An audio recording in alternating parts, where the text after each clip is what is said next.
امریکی صدر ٹرمپ منگل کو عرب اور مسلم ممالک کے رہنماؤں سے ملاقات میں غزہ میں جنگ کے بعد گورننس اور امن سے متعلق تجویز پیش کریں گے۔ امریکی میڈیا رپورٹ کے مطابق امریکہ چاہتا ہے کہ عرب اور مسلم ممالک غزہ میں فوج بھیجنے پر آمادہ ہوں تاکہ اسرائیل انخلا کر سکے۔ امریکہ یہ بھی چاہتا ہے کہ عرب اور مسلم ممالک فلسطین میں اقتدار کی منتقلی کے عمل اور بحالی کے کاموں کے لیے رقوم بھی دیں۔ ترجمان وائٹ ہاؤس کیرولین لیوٹ کا کہنا ہے کہ امریکی صدر ڈونلڈ ٹرمپ منگل کو اقوام متحدہ اجلاس کے سائیڈ لائن میں عالمی رہنماؤں سے ملاقاتیں کریں گے۔ ٹرمپ کی پہلے اقوام متحدہ سیکرٹری جنرل انتونیو گوتریس سے ملاقات ہوگی۔ صدر ٹرمپ پاکستان، سعودی عرب، متحدہ عرب امارات، قطر، ترکی، مصر، اردن اور انڈونیشیا کے سربراہان سے بھی ملیں گے۔ یوکرین، ارجنٹائن اور یورپی یونین رہنماؤں سے بھی ٹرمپ کی ملاقات ہوگی۔ وزیر اعظم شہباز شریف اقوام متحدہ جنرل اسمبلی کے اجلاس میں شرکت کے لیے نیو یارک پہنچ گئے۔ وزیر اعظم جنرل اسمبلی سے خطاب میں مسئلہ کشمیر اور فلسطین پر موقف اجاگر کریں گے۔ اہم عالمی امور پر پاکستان کا نقطہ نظر پیش کریں گے۔ وزیر اعظم امریکی صدر ٹرمپ کے ساتھ منتخب اسلامی رہنماؤں کی ملاقات میں بھی شرکت کریں گے۔ وزیر اعظم اجلاس میں شریک عالمی رہنماؤں اور UN حکام سے دو طرفہ ملاقاتیں بھی کریں گے۔ فرانس نے بھی فلسطین کو ریاست تسلیم کر لیا۔ صدر میکرون نے اقوام متحدہ کی اہم کانفرنس میں فلسطین کو ریاست تسلیم کرنے کا اعلان کیا۔ کہا، ہم مزید انتظار نہیں کر سکتے، غزہ میں جنگ روکنے کا وقت آ گیا ہے، کوئی بھی چیز جاری جنگ کا جواز نہیں بنتی۔ مطالبہ کیا کہ حماس بھی دیگر 48 یرغمالیوں کو رہا کرے۔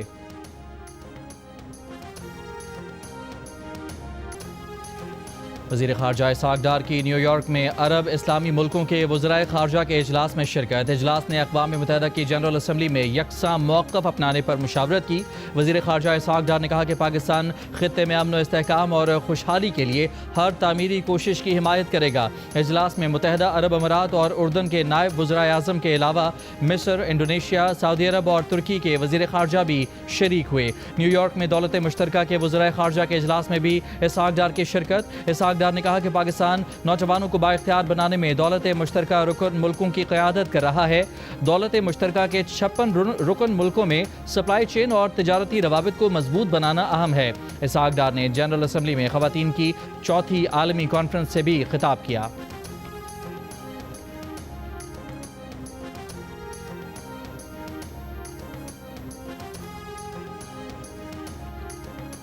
حکومت کا پاکستان اور سعودی عرب کے تاریخی دفاعی معاہدے پر پارلیمنٹ کو اعتماد میں لینے کا فیصلہ۔ پارلیمانی ذرائع کے مطابق قومی اسمبلی اجلاس 29 ستمبر کی شام 5 بجے طلب کیا جائے گا، جس میں وزیر دفاع خارجہ آصف پالیسی بیان دیں گے۔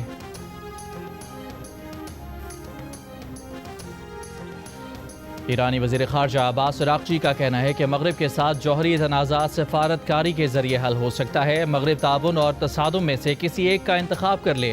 نیو یارک میں ایرانی وزیر خارجہ عباس عراقچی کی میڈیا سے گفتگو۔ کہا، ایران اپنے جوہری پروگرام کے خلاف دباؤ والی بیان بازی کا جواب نہیں دے گا۔ ایشیا کپ T20 میں آج سری لنکا کے خلاف سپر 4 مرحلے کا میچ کھیلنے کے لیے پاکستان کرکٹ ٹیم دبئی سے ابوظہبی پہنچ گئی۔ پیر کو پاکستانی ٹیم نے آرام کیا۔ ایونٹ میں فائنل تک رسائی کے لیے گرین شرٹس کو میچ جیتنا ہوگا۔ شکست کی صورت میں اگر مگر کا کھیل شروع ہو جائے گا۔ سپر 4 مرحلے میں موجود چاروں ٹیموں کے پاس فائنل میں کوالیفائی کرنے کا موقع ہے۔ کوئی بھی ٹیم ایک میچ کی کامیابی پر بھی فائنل میں پہنچ سکتی ہے۔ پاک بھارت میچ میں فخر زمان کے متنازع آؤٹ پر پاکستان نے ICC سے شکایت کر دی۔ ذرائع کے مطابق ٹیم مینیجر نوید اکرم چیمہ نے تحفظات سے میچ ریفری اینڈی پائیکرافٹ کو آگاہ کیا۔ میچ رپورٹ میں بھی ٹیم انتظامیہ نے متنازع فیصلے کو ہائی لائٹ کیا۔ فخر زمان کو 15 رنز پر تھرڈ امپائر نے آؤٹ قرار دیا تھا۔ کمنٹیٹر نے بھی اسے حیران کن قرار دیا تھا۔ کپتان سلمان علی آغا نے پریس کانفرنس میں بھی کہا تھا کہ فخر زمان کا آؤٹ شاید غلط تھا، مگر امپائرز ہی فیصلہ کرتے ہیں۔ گزشتہ روز ایشیا کپ سپر 4 مرحلے میں بھارتی ٹیم نے پاکستانی ٹیم کو 6 وکٹوں سے ہرا دیا تھا۔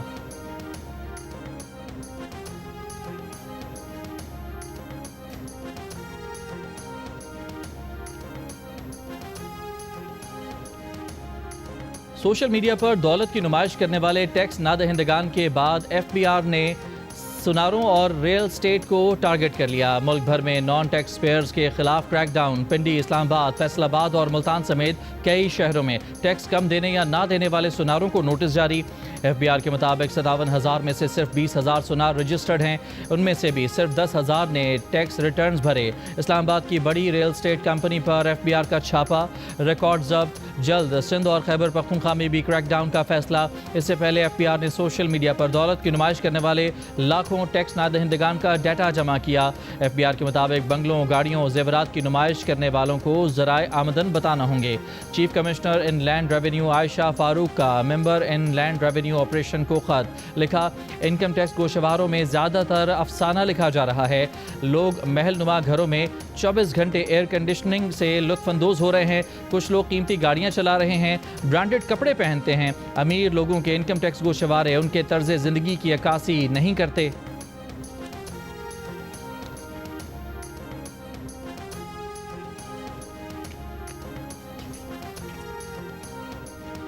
سویلین کے کورٹ مارشل سے متعلق 7 مئی 2025 کو سنایا گیا انٹرا کورٹ اپیلوں کا تفصیلی فیصلہ جاری۔ تفصیلی اکثریتی فیصلہ جسٹس امین الدین خان نے تحریر کیا۔ لکھا، آرمی ایکٹ آئین کے مطابق ہے، فوجی تنصیبات پر حملے دفاعی قوانین کے دائرہ کار میں آتے ہیں۔ 9 مئی کے واقعات عام ہنگامہ آرائی نہیں تھے، براہ راست دفاعی تنصیبات کو نشانہ بنایا گیا۔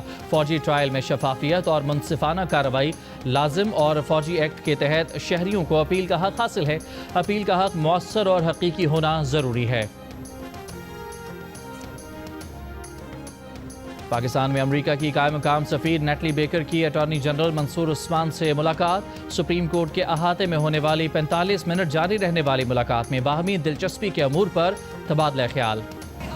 الحمدللہ پاکستان کے نصیب میں بھی یہ سعادت آئی کہ پاکستان بھی اپنے آپ کو خادمین حرمین شریفین کہہ سکتا ہے۔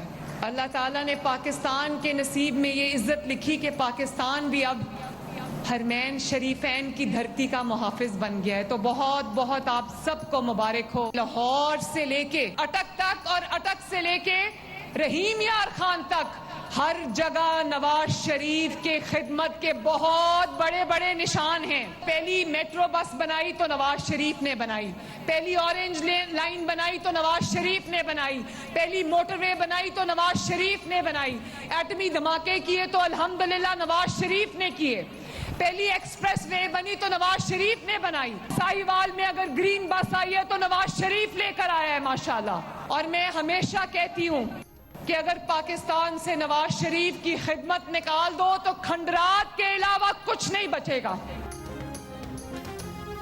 وزیر اعلیٰ پنجاب مریم نواز کا دعویٰ ہے کہ پاکستان سے نواز شریف کی خدمات نکال دو تو کھنڈرات کے سوا کچھ نہیں بچے گا۔ ساہیوال میں الیکٹرک بس منصوبے کی افتتاحی تقریب سے خطاب میں کہا کہ نواز شریف نے موٹر وے بنائی، ایٹمی دھماکے کیے۔ وزیر اعلیٰ پنجاب مریم نواز نے بہاول نگر میں سیلاب متاثرین کے کیمپ کا دورہ بھی کیا، متاثرین سے خیریت دریافت کی، سہولیات کا جائزہ لیا۔ انتظامیہ کی سیلاب زدہ علاقوں میں ریلیف سرگرمیوں پر بریفنگ۔ مریم نواز نے کیمپ میں خواتین کی سلائی کڑھائی کے کاموں میں بھی دلچسپی کا اظہار کیا، خود بھی کڑھائی کی، سلائی مشین چلائی، خواتین کے ساتھ کھانا کھایا۔ مریم نواز کا سیلاب متاثرین کے نقصانات کے ازالے کا اعلان، کہا سیلاب زدگان کو اپنا مہمان سمجھتے ہیں۔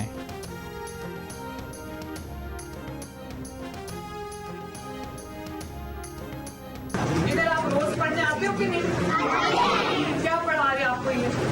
یہ دیکھو، یہ بھی جوس ہے آپ کے لیے، یہ جوس ہے آپ کے لیے۔ السلام علیکم، کیا حال ہے؟ ٹھیک ہے۔ یہ بیٹا ہے یا بیٹی؟ یہ بیٹا بیٹا ہے ماشاء اللہ۔ ہوئی نواز شریف نام رکھا ہے، سو سویٹ۔ اچھا مجھے بھی سکھا دو کیسے کیا مریم؟ دیکھا یہ دیکھو، اچھا کیسے کرنا چاہو؟ ایسے ہی نا، دیکھتے ہیں آتی ہے۔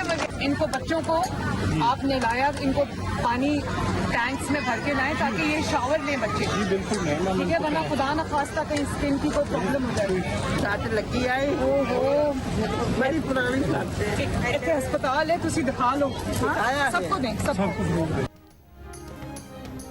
حیدرآباد میں کوٹری بیراج پر پانی کی سطح میں اضافہ، شدید طغیانی، درمیانے درجے کا سیلاب، جام شورو ڈاؤن سٹریم میں اب فرنٹ بند پر دریا کے کچے کے علاقے متاثر. ٹھٹھا میں ریلے سے کٹاؤ کا سلسلہ جاری. دریا کئی ایکڑ زمین نگل گیا. کپاس سمیت دیگر تیار فصلوں کو خطرہ. دریا سندھ سے متصل ٹھٹھا کے گاؤں رمضان ملاح کا واحد گورنمنٹ پرائمری اسکول بھی زیر آب. تدریسی عمل معطل. نوشہر و فیروز میں دادو مورو پل پر درمیانے درجے کا سیلاب. اب تک 16 یونین کونسل کے 445 دیہات متاثر ہوئے. 4 روز قبل کچے کے علاقے بکھری میں زمینداری بند ٹوٹنے کے بعد ریلے سے مزید 2 اسکول متاثر. متاثرہ اسکولوں کی تعداد 4 ہو گئی. 10 سے زائد گاؤں پکے کے علاقے سے زمینی رابطہ بھی منقطع. جلال پور پیروالا کے قریب ملتان سے جھانگڑا تک M5 موٹر وے 10ویں روز بھی بند. 20 کلومیٹر کے ایریا میں موٹر وے کو 13 سے زائد مقامات پر نقصان پہنچا. 2 جگہوں پر مشرقی اور مغربی حصہ سیلاب میں بہہ گیا. موٹر وے کے کناروں اور متاثرہ حصوں کو مزید نقصان سے بچانے کے لیے پتھر ڈالنے کا کام جاری. پانی کم ہونے پر بحالی کے کام کا آغاز ہوگا. باغ آزاد کشمیر میں پاکستان زندہ باد کنونشن. سابق وزیر اعظم آزاد کشمیر سردار عتیق احمد خان نے خطاب کرتے ہوئے کہا یہ خطہ مذاکرات سے نہیں بلکہ جہاد سے آزاد ہوا ہے. آزاد کشمیر اور گلگت بلتستان آج بھی پاکستان کے مضبوط بازو ہیں. دھیر کوٹ کے تاجروں نے 29 ستمبر کی ہڑتال سے لا تعلقی کا اظہار کیا ہے. راجہ فاروق حیدر نے کہا کہ 29 ستمبر کے بعد سیاسی جنگ ہوئی, سازش بے نقاب کریں گے. افواج پاکستان کی قوت نے ہندوستان کو پسپائی پر مجبور کیا. غیرت اور جرت کے ساتھ پاکستان کے ساتھ کھڑے رہیں گے. وزیر زراعت میر اکبر خان نے کہا پاکستان اور پاک فوج سے تعلق کمزور کرنے کی سازش قابل قبول نہیں. پاکستان ہماری امیدوں کا مرکز ہے. کچھ لوگ پاکستان سے تعلق کمزور کرنا چاہتے ہیں. او لیول اور اے لیول میں عالمی ریکارڈ بنانے والی پاکستان کی مہنور شیما وطن واپس پہنچ گئیں. آبائی شہر گجرانوالہ میں شاندار استقبال. چیمبر آف کامرس کی جانب سے اپنے اعزاز میں دی گئی تقریب سے خطاب میں مہنور شیما نے کہا کہ تعلیم صرف آپ کا مستقبل ہی نہیں سنوارتی بلکہ یہ آپ کے ملک اور معاشرے کی ترقی میں بھی کردار ادا کرتی ہے. کامیابی اتفاق سے نہیں مسلسل کوشش اور اپنی صلاحیتوں پر اعتماد سے ملتی ہے.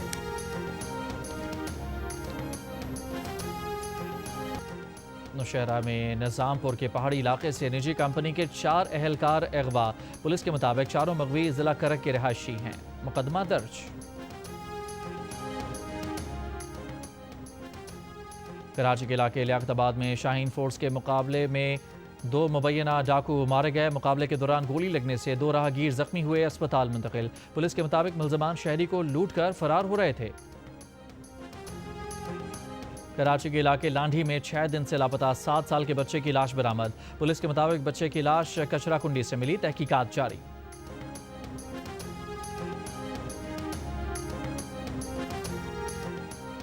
پرتگال کا بھی فلسطین کو بطور ریاست تسلیم کرنے کا اعلان. پرتگال کے صدر مرسیلو ریبیلو ڈی سوسا نے کہا ہے کہ فلسطین کے معاملے پر ان کے ملک نے ہمیشہ 2 ریاستی حل کی بات کی ہے.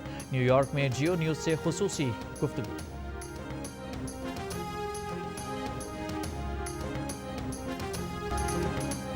اور ڈنمارک کا کوپن ہیگن ایئرپورٹ 2 ڈرون پروازوں کے بعد بند. ترجمان ایئرپورٹ کی تصدیق. کہا کوپن ہیگن آنے والی متعدد پروازوں کا رخ دیگر ایئرپورٹس کی جانب موڑا جا رہا ہے.